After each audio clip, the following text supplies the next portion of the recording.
Algo sobrepasó las estrellas sobre Marte. Octubre de 2025. Mientras las cámaras nocturnas del Perseverance registran un destello impactante de 60 km por segundo, que coincide en velocidad y momento con el histórico paso rasante de la visitante interestelar 3/Atlas, por Marte. Los orbitadores marcianos programados se apagan de repente y las imágenes sin procesar desaparecen en el silencio. Luego, rumores no confirmados de varios objetos veloces y un misterioso destello verde ponen al mundo científico en vilo. Las primeras fotos del paso por Marte sugerían algo inusual. Un comportamiento que ningún cometa conocido debería exhibir, y las publicaciones oficiales de datos se detuvieron justo cuando las respuestas eran cruciales. ¿Qué ocurrió en esos fotogramas perdidos? ¿Y podrían estas pistas alterar lo que sabemos sobre las visitantes interestelares? El 2 de octubre de 2025, Stephan Burns, una figura destacada en el ámbito de la astronomía aficionada, sube un lapso de tiempo de 9 minutos del cielo nocturno extraído del archivo de imágenes RAW del Perseverance. La secuencia, compuesta a partir de una serie de fotogramas consecutivos, muestra una línea delgada como una cuchilla que atraviesa el firmamento estrellado marciano. La velocidad aparente, de 60 km por segundo, destaca de inmediato, superando con creces a cualquier meteorito, satélite o rastro de rayo cósmico que suela aparecer en los datos de los rovers marcianos. Para comparar, la Parker Solar Probe de la NASA, el objeto fabricado por humanos más rápido, alcanza los 192 km por segundo, pero solo en superhelio, en lo más profundo del pozo gravitatorio solar. En este caso, la línea mantiene un ritmo constante a la distancia de Marte, donde tales velocidades se asocian solo a errantes interestelares. El enfoque de Burns es minucioso. Superpone los fotogramas crudos sobre un catálogo fijo de estrellas, ajusta la escala de la placa mediante separaciones estelares conocidas y verifica cada marca temporal para asegurar coherencia. El movimiento de la línea se calcula en relación con las estrellas de fondo, fotograma a fotograma, descartando cualquier defecto fijo de la cámara o impacto de rayo cósmico. Al depurar caídas de fotogramas y contrastar con mapas estelares públicos, publica el conjunto completo e invita a la comunidad a reproducir el hallazgo o desmontarlo. El impacto es inmediato y viral. Decenas de miles descargan los fotogramas, repiten el apilado y discuten si la línea es auténtica, un artefacto o algo más enigmático. La reputación de Burns por su rigor técnico y escepticismo presta credibilidad a su revelación. Él mismo insiste en la necesidad de verificaciones externas, aconsejando no saltar a conclusiones extraordinarias hasta que el origen de la línea se confirme de forma independiente. El cálculo es evidente. Si los 60 km por segundo se sostienen, la trayectoria encaja casi a la perfección con el movimiento celeste previsto para 3/Atlas. Pero ahora la responsabilidad se extiende. La comunidad aficionada asume el reto. ¿Podrá alguien más reproducir la anomalía, o se disipará bajo un examen más detallado? Los foros en línea se encienden en cuanto el lapso de tiempo de Burns se hace público. En cuestión de horas, cientos de analistas independientes descargan los fotogramas del Perseverance, ansiosos por confirmar o refutar la línea de 60 km por segundo. El debate se divide rápidamente. Algunos logran éxito, apilando los fotogramas con guiones personalizados. Afirman detectar no solo la pista principal, sino indicios de objetos secundarios veloces en los datos del 3 de octubre. Otros, con métodos alternativos, solo ven ruido. Intercambios de acusaciones sobre sobreadaptación y búsqueda de artefactos van y vienen. A las 00:03 UTC, un breve destello verde surge en la animación de un grupo. La irregularidad a nivel de píxel desata una oleada de especulaciones. ¿Es un evento de emisión real o simplemente un golpe de rayo cósmico magnificado por un apilado agresivo? Equipos rivales examinan los canales de color, debatiendo sobre calibraciones y ajustes de filtros. Algunos defienden que el destello verde es químicamente viable, una línea de emisión cometaria. Los escépticos responden que la delgada atmósfera de Marte y las peculiaridades del sensor de la cámara hacen más probable que tales destellos sean fantasmas digitales que fenómenos genuinos. La ausencia de imágenes crudas sin procesar solo intensifica la duda. Sin acceso a los archivos FITS originales ni a la telemetría de la cámara, cada afirmación es tentativa. Pruebas estadísticas de relación señal-ruido, consistencia entre fotogramas y rechazo de rayos cósmicos se convierten en campos de batalla. La falta de una publicación oficial de datos, sin descarga rápida de la tubería ni guiones de calibración, aviva las sospechas.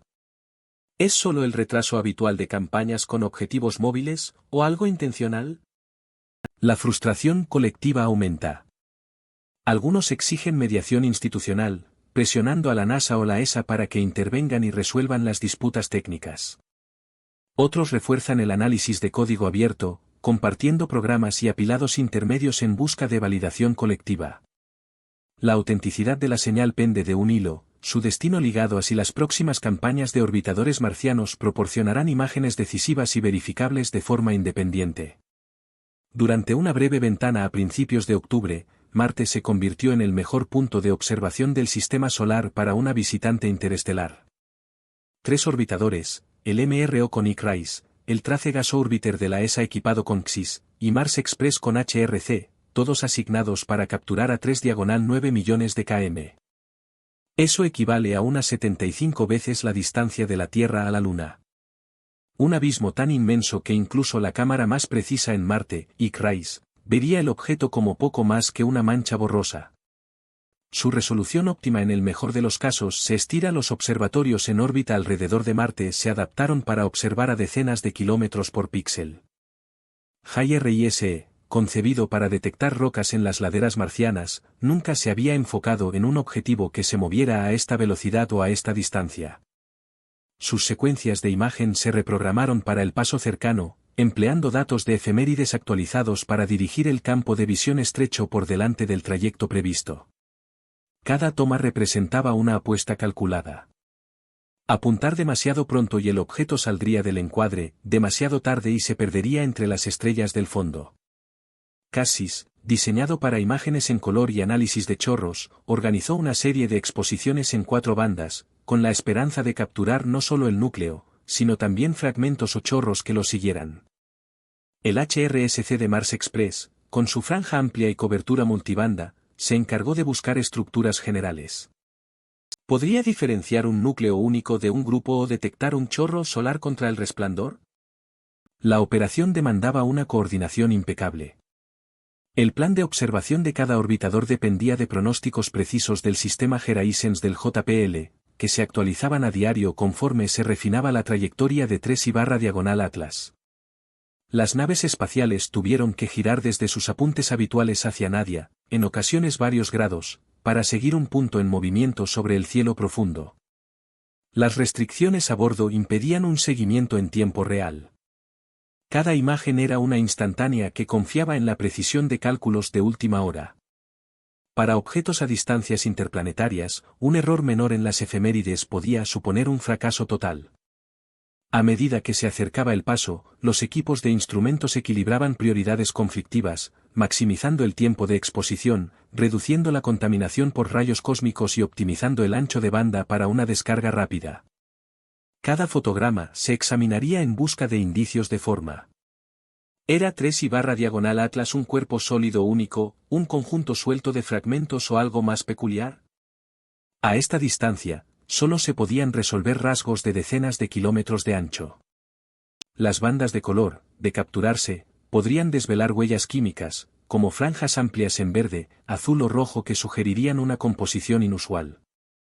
El riesgo era elevado.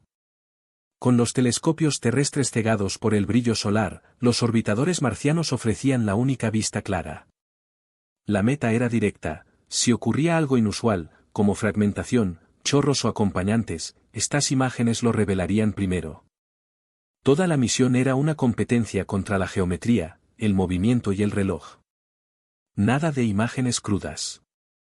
Esa es la expresión que resuena en todas las charlas mientras los días pasan tras el paso por Marte.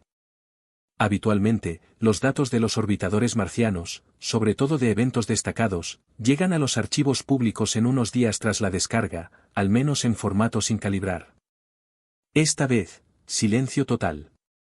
Ni de HIRISE, ni de CASIS, ni siquiera los fotogramas preliminares rutinarios de Mars Express. El mutismo es completo, interrumpido solo por actualizaciones del estado de tour que aluden a calibraciones y controles de calidad en curso. Dentro del JPL, los equipos de imagen afrontan una presión distinta.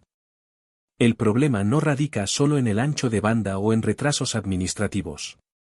Se trata del peligro de difundir fotogramas plagados de impactos de rayos cósmicos, píxeles calientes sin corregir o pilas desalineadas que podrían confundirse con fragmentos o chorros reales.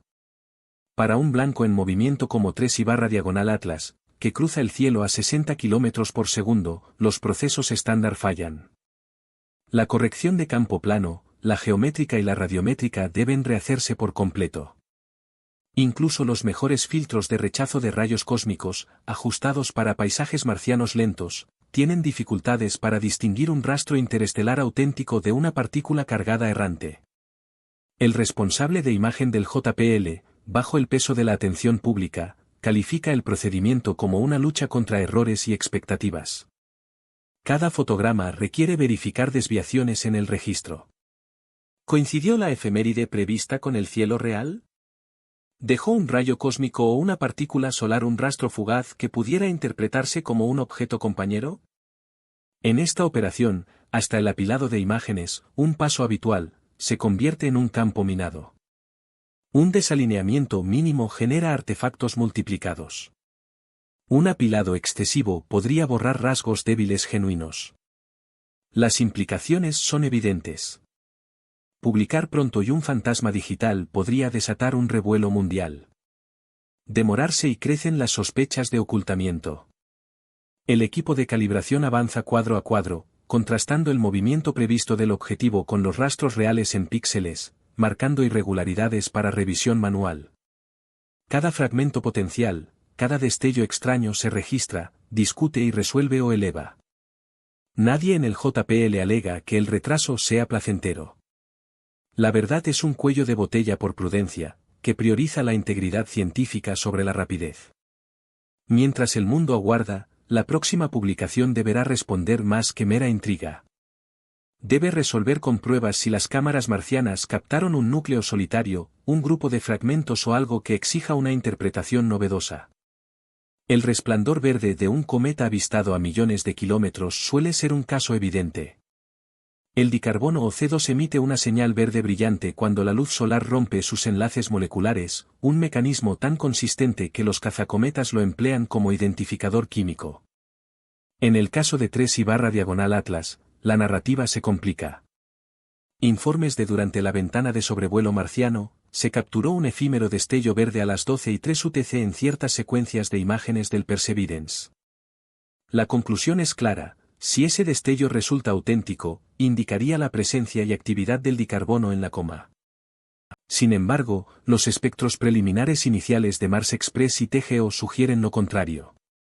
Las bandas de emisión de C2 esperadas aparecen débiles o directamente ausentes, sustituidas por una composición volátil abundante en dióxido de carbono y escasa en cadenas clásicas de carbono. En términos de laboratorio, un destello verde sin dicarbono representa una contradicción. La física convencional de los comentarios no ofrece una explicación sencilla para un espectro que brilla en verde pero carece de las bandas del cisne en 516 y 563 nanómetros. Si el color es real, exige un mecanismo novedoso o un contaminante inédito en acción. Los espectroscopistas, expertos en detectar falsos positivos, recomiendan prudencia. Sin espectros calibrados y sincronizados temporalmente con el instante preciso del destello reportado, la paradoja química sigue sin verificarse. ¿Se trató de un evento de emisión genuino o de un artefacto digital derivado del apilado y la corrección de color? Hasta que se publiquen los datos crudos de los orbitadores marcianos, la única forma de aclarar esta discrepancia pasa por espectros confirmados directamente por los instrumentos. La siguiente tanda de liberaciones deberá demostrar píxel a píxel si la química de 3/diagonal las puede realmente desafiar las normas establecidas. Los datos espectrales de la campaña marciana llegan como un reto al saber cometario de los libros de texto. Informes iniciales del equipo de Mars Express resaltan una huella de emisión dominada por níquel, no por hierro, un giro opuesto a lo que muestran los cometas del sistema solar. Las líneas de níquel, típicamente tenues o eclipsadas por el hierro, ahora se elevan por encima del espectro. Los químicos planetarios, al examinar las proporciones, observan que ningún modelo estándar de formación anticipa esta jerarquía de abundancia. La irregularidad no se limita a los metales. Los instrumentos del Trace Gas Orbiter detectan una mezcla volátil en la que la desgasificación de dióxido de carbono supera al vapor de agua por un factor de 10. Para un cometa acercándose al Sol, el agua debería predominar en este punto. Aquí, el dióxido de carbono reina supremo, con el agua casi inexistente. La geometría de los chorros añade otra complicación. Las imágenes de los orbitadores marcianos, incluso a su resolución máxima, revelan un penacho que no se aleja del Sol, sino que surge hacia adelante, una anticola, orientada al Sol y con bordes nítidos. Este chorro desciende tan abruptamente que los modelos de polvo batallan para ajustarlo. La cola clásica en forma de abanico amplio está ausente. En su lugar, el borde delantero del penacho es nítido, con un gradiente de brillo inusualmente pronunciado. Los equipos que ejecutan simulaciones dinámicas calculan que solo un núcleo muy grande y muy denso podría mantener tal penacho sin desintegrarse por rotación o desviarse de su trayectoria. Los grupos de seguimiento determinan la masa del objeto observando cualquier aceleración no gravitacional, leves impulsos de chorros o desgasificación irregular. Para 3 Sun/Atlas, la respuesta es el silencio. Aun con actividad visible, su ruta se ciñe casi a la perfección al arco gravitacional previsto. El límite inferior implícito apunta a 10.000 millones de toneladas, más propio de un asteroide que de un cometa. Cada anomalía se registra, se discute y se acumula en un expediente en expansión. Los modelos naturales se tensionan para justificar la química, la dinámica y la masa misma. La tensión aumenta mientras la comunidad científica evalúa si estas firmas indican un objeto que simplemente actualiza el manual de cometas o algo que no se puede descartar como fenómeno natural. Avive, reconocido por desafiar los límites de la investigación interestelar, interviene en el debate con un cálculo audaz. Su equipo ejecuta modelos orbitales, retrocediendo la trayectoria de 3/las a lo largo de décadas para verificar si podría coincidir con la famosa señal WOW de 1977, el pulso de radio de 72 segundos a 1,420 MHz, la línea del hidrógeno. Empleando JPL Geraisens y simulaciones de Monte Carlo, estiman la probabilidad de tal coincidencia posicional en el cielo en torno al 0,6%. Es infrecuente, pero no imposible. La línea del hidrógeno reviste importancia especial en los círculos de SI. Es la frecuencia más probable para señales interestelares. El grupo de Loe sostiene que, si algún objeto merecía un seguimiento radiofónico dirigido, es uno que transita por las coordenadas WOW y se desplaza a velocidad interestelar. Los investigadores de SI, siempre precavidos, advierten sobre los riesgos, incertidumbre posicional, la inmensidad del cielo y el peligro de razonamientos post-hoc. Aún así, la especificidad de una señal en banda estrecha de la línea del hidrógeno sigue siendo el criterio de oro para lo artificial. La naturaleza no emite en canales tan precisos. Con Tripand y/Tlas ya oculto tras el Sol, la interrogante persiste, ¿revelará la próxima ventana radiofónica algo más que silencio? Tras el 29 de octubre, 3/Las se oculta detrás del Sol, adentrándose en una zona de ceguera que impide la observación tanto desde la Tierra como desde Marte. Durante las siguientes 5 semanas, ningún telescopio podrá seguir su posición, brillo o estructura en evolución. Este intervalo no es inusual. El perihelio siempre impone una pausa obligada por el resplandor solar y las estrictas normas de seguridad de las naves espaciales. A lo largo de noviembre, científicos planetarios, astrónomos aficionados y defensores de firmas tecnológicas observan el calendario, aguardando el inicio de diciembre, cuando el objeto reaparecerá en el cielo Prydhoun. 4 métricas clave de dominar la lista de observación. Brillo general, trayectoria frente a las estrellas de fondo, morfología de la cola o el chorro, y huellas espectrales. Cada uno se examinará en busca de variaciones.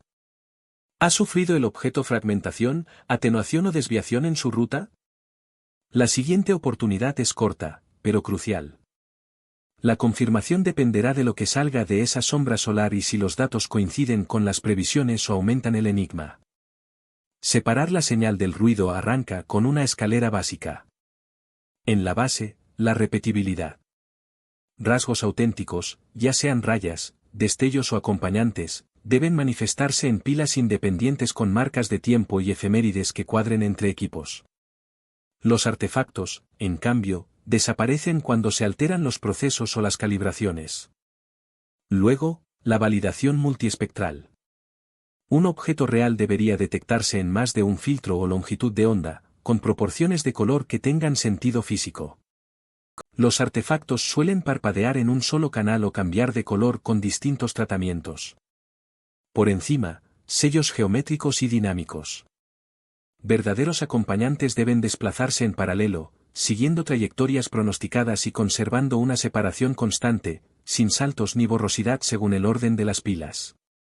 El peldaño superior, maniobra o estructura, movimiento intencional, radio en banda estrecha o geometría repetida. Estos son casi imposibles de imitar por la naturaleza. Cada afirmación asciende por esta escalera, afrontando pruebas más duras en cada escalón. La carga de la prueba crece con la pretensión. La puntuación está a la vista. Anota cada irregularidad, exige pruebas y deja que las evidencias hablen. Químicamente, 3. Modelos de cometa y barra diagonal Atlas. Su proporción de níquel a hierro, composición rica en dióxido de carbono y enorme pluma de madera solar destacan por sí solos. Sin embargo, la evidencia más vital sigue oculta al público. La trayectoria proyectada del objeto se superpone con la ubicación de la señal WOW de 1977, con una probabilidad calculada del 0,6%, pero aún no han surgido detecciones de radio independientes. Mientras Ibarra Diagonal Atlas se acerca al perihelio y a un corte en las observaciones, los hechos exigen paciencia y precisión. Hasta la próxima liberación de datos, el misterio persiste. Tenemos un rompecabezas interestelar, un montón de anomalías y ninguna respuesta verificada. Solo las pruebas y lo que hagamos con ellas a continuación.